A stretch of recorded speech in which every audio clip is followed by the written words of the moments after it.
Hey everybody. Today I want to talk about COVID-19 and how it affects the respiratory tract. So let's start by taking a look at the respiratory tract, or at least a partial representation of it.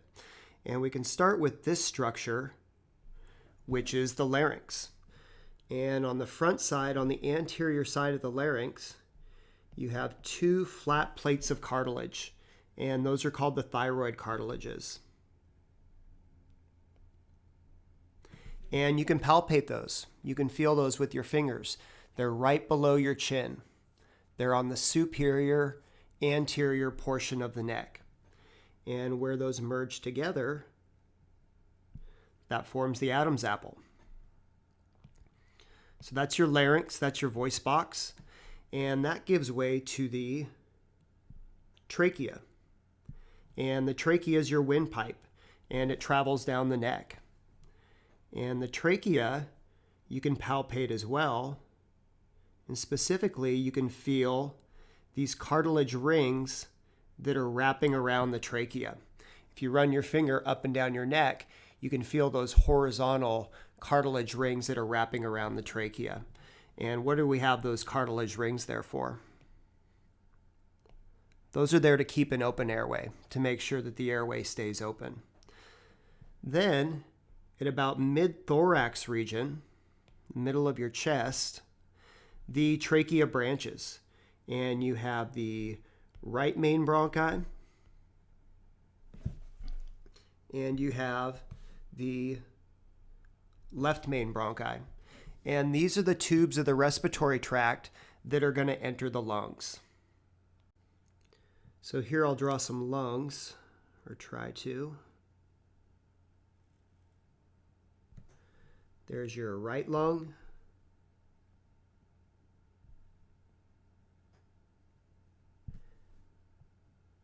And there's your left lung.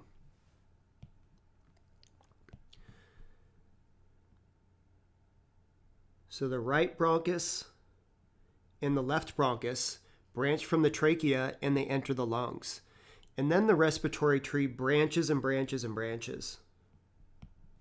It branches about 23 different times to collectively form the respiratory tree.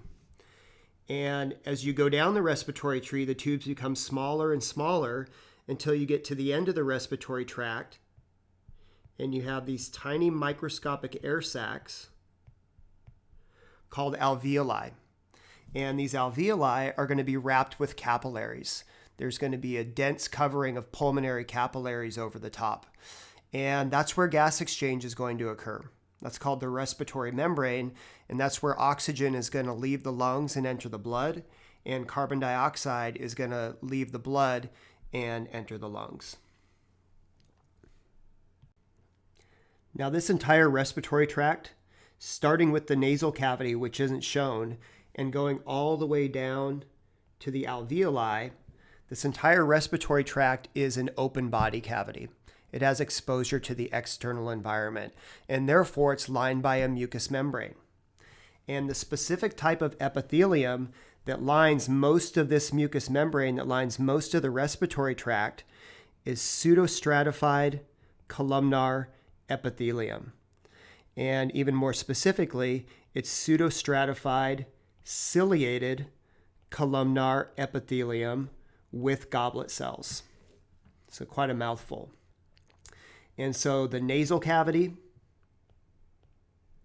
the trachea, and then most of these upper branches of the respiratory tract, the bronchi and most of these larger branches of the respiratory tree are going to be lined with this epithelium, with pseudostratified ciliated columnar epithelium with goblet cells. So let's break down this epithelium and talk about this for a second. So first of all, this is the entire epithelial sheet. This is the entire sheet of epithelial cells. Okay, so the first word is pseudostratified, and stratified means that there's multiple layers of cells. And at first glance, it looks like there is multiple layers of cells. These are all the individual nuclei, and so it looks like there's cells that are stacked on top of each other. But pseudo means false. And so it's a false stratification of cells. So even though it looks like there's multiple cells stacked on top of each other, there's actually only a single layer of cells. And if you look close, each of these cells comes down and touches the basement membrane down here. So it's actually a single layer of cells, but it looks like many. So that's what pseudostratified is referring to. Then we have columnar, and columnar is referring to the shape of the cells. And so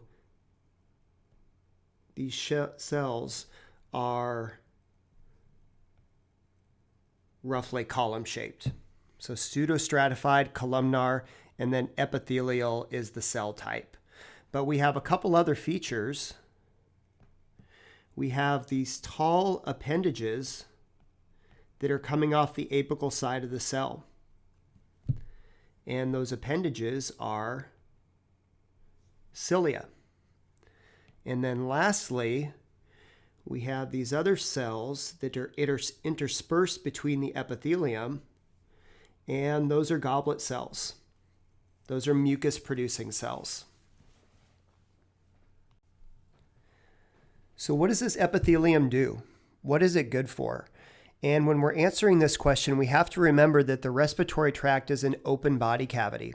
It has exposure to the external environment from the nasal cavity. And so when we breathe in air through both the nasal cavity and the mouth, we have the potential to breathe in dust, debris, pathogens, all sorts of stuff that can be irritating to the respiratory tract and potentially enter the body and cause harm.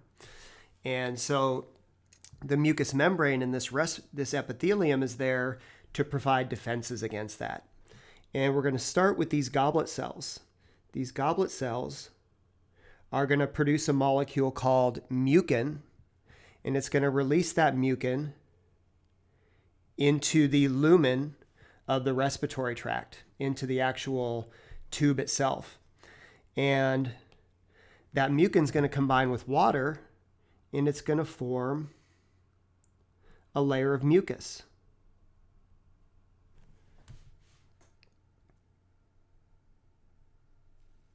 So you have a mucus layer that lines the entire respiratory tract. And what does that do? Well, that's really good at catching debris. So dust, pollen, pathogens, bacteria and viruses are all going to be trapped in that layer of mucus. Then what happens?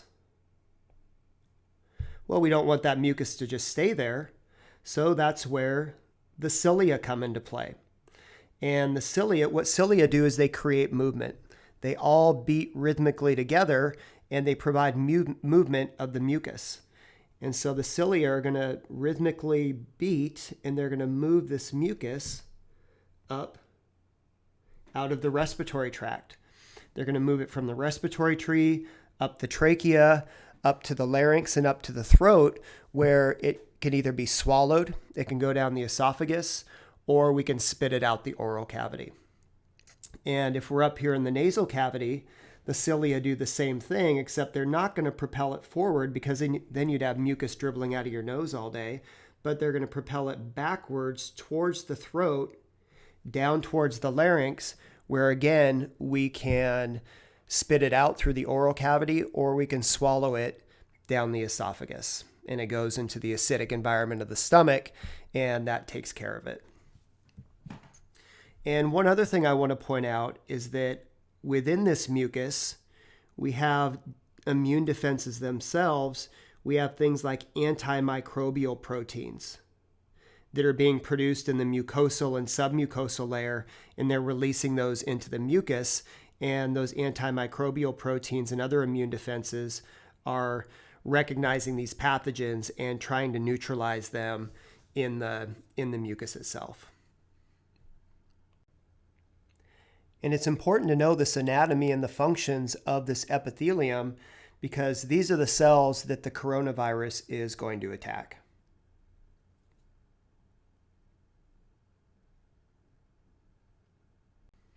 So let's take a look at some histology of the respiratory tract. I'm not quite sure where this image was taken, maybe the trachea or some of the bronchi, but this represents the wall of the respiratory tract, and that makes this the lumen. And the lumen is lined by epithelium, and specifically it's lined by these pseudostratified ciliated columnar epithelium with goblet cells. And you can see all of the nuclei here of these pseudostratified cells. So interspersed between there, and these are kind of hard to see, but you have goblet cells. And goblet cells are going to be responsible for producing the layer of mucus. So there's a layer of mucus that lines this epithelium, and it's that mucus that is going to trap debris, pathogens, and anything else that we want up and out of the respiratory tract. So the mucus traps the debris, and then the cilia, which you can't really see here, but there are cilia on the apical or the lumen side of the epithelium, are going to create movement, and they're going to move that debris-laden mucus up and out of the respiratory tract.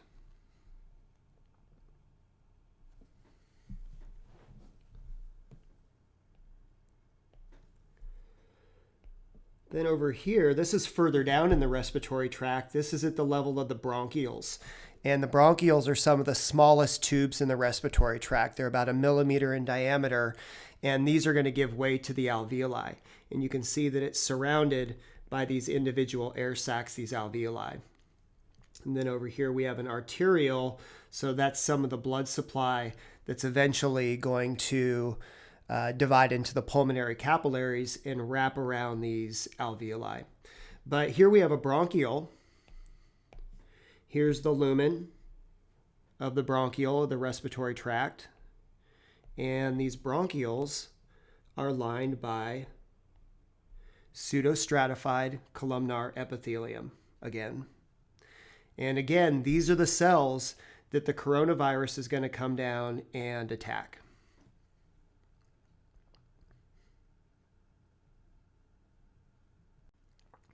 So now let's talk about the coronavirus.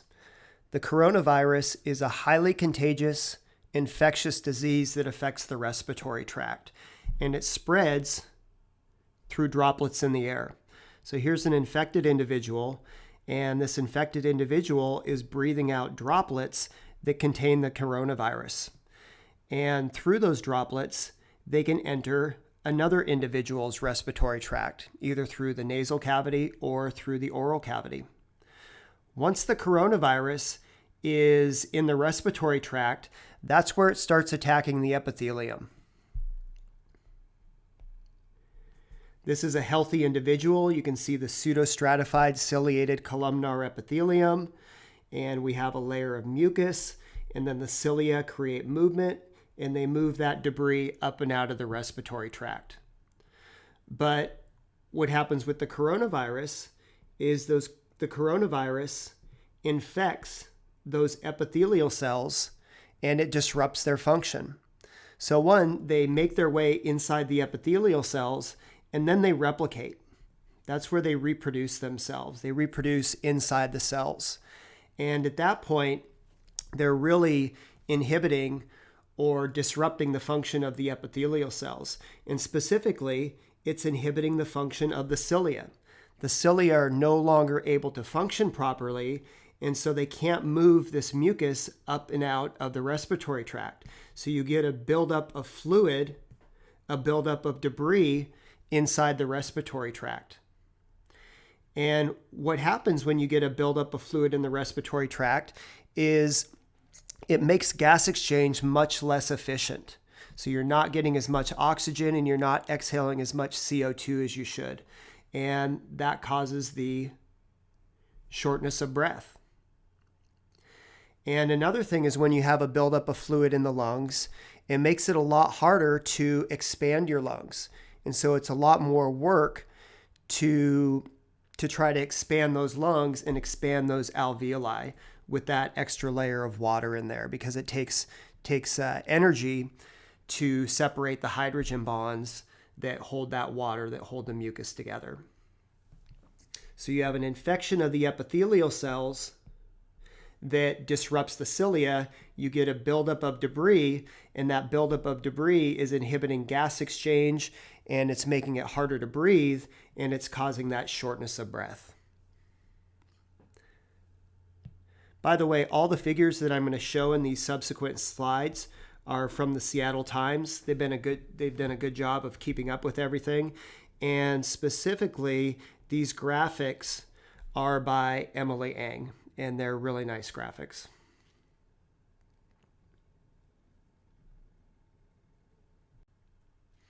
Now at this point, the immune system becomes involved, and white blood cells are sent to the scene to try to neutralize this invader, ideally cytotoxic T cells.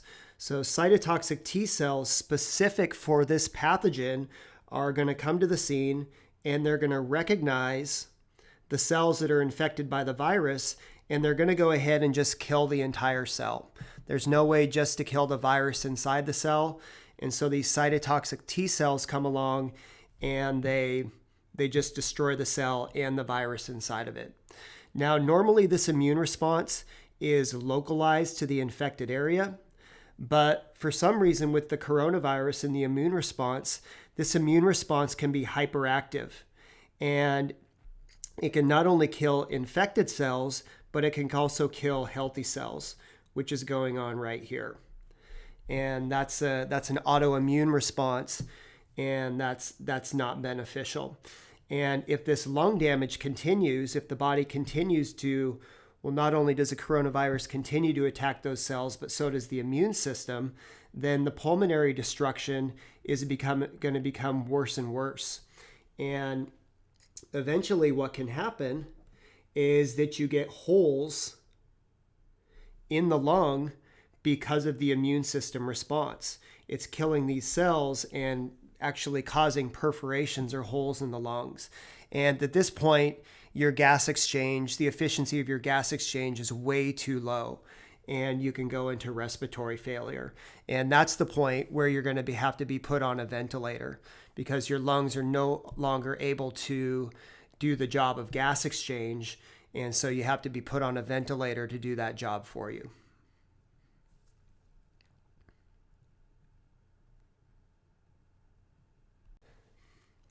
Now, a number of people who are infected by coronavirus never experience symptoms, and that's called an asymptomatic response. But if you do exhibit symptoms, then on average they appear about 5 to 6 days after infection, but it can be as early as 2 days and as late as 14 days after exposure to the virus.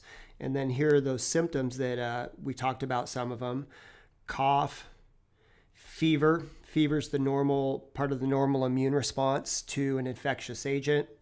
Shortness of breath, muscle pain, diarrhea, nausea, and vomiting. And this information is from late May. It may have changed since then, but about 6% of people with coronavirus 19 have died. So it has a 6% fatality rate, which is a high fatality rate, especially relative to the flu.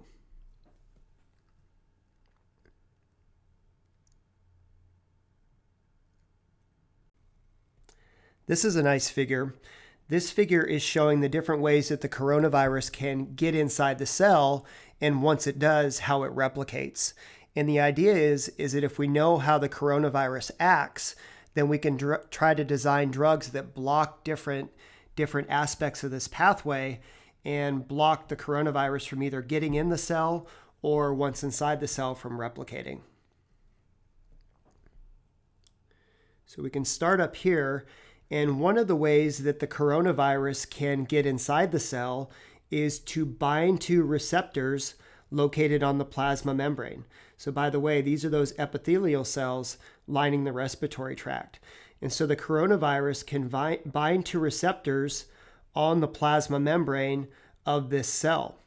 And once the coronavirus binds to those receptors, that activates a pathway that eventually allows the cell or causes the cell to ingest or take in that coronavirus inside the cell.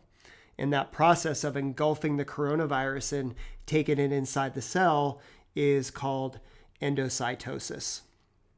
So there's a couple different sites where we can potentially design drugs to try to inhibit this process. And one of those are called receptor blockers. So we can design drugs that bind to these receptors and prevent the coronavirus from binding to the receptors. Because if they can't bind to the receptors, then they can't get inside the cell. It's not going to activate this pathway, and it's not going to allow the cell to take it in. Another thing that we can do is design drugs that try to inhibit this endocytosis process. So the coronavirus binds to the receptor, but we design drugs that somehow inhibits the cell from taking that in. And here are some potential drugs that may inhibit that process. And so once inside the cell, the coronavirus is enveloped or surrounded by a membrane called a vesicle, and it's taken to different parts of the cell. And eventually what the coronavirus is going to do is it's going to fuse to that membrane, and it's going to release its genetic contents into the human cell. And by doing so, it's replicating itself. And so again, there's plenty of potential targets where we could design drugs to try to interfere with this process. So here's a couple different series of drugs that could perhaps prevent this vesicle from forming. Here are some other drugs that may lower the acidity inside the vesicle and therefore not be optimal for the coronavirus and potentially kill the coronavirus.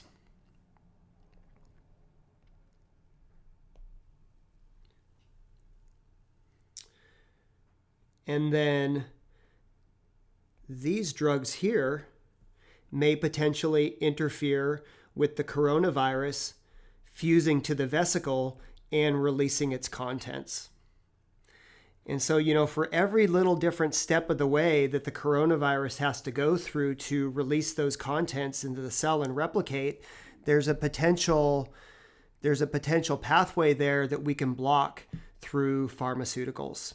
And that's what a lot of the drug development is focusing on, somehow disrupting this pathway that the coronavirus goes through to replicate inside the cell.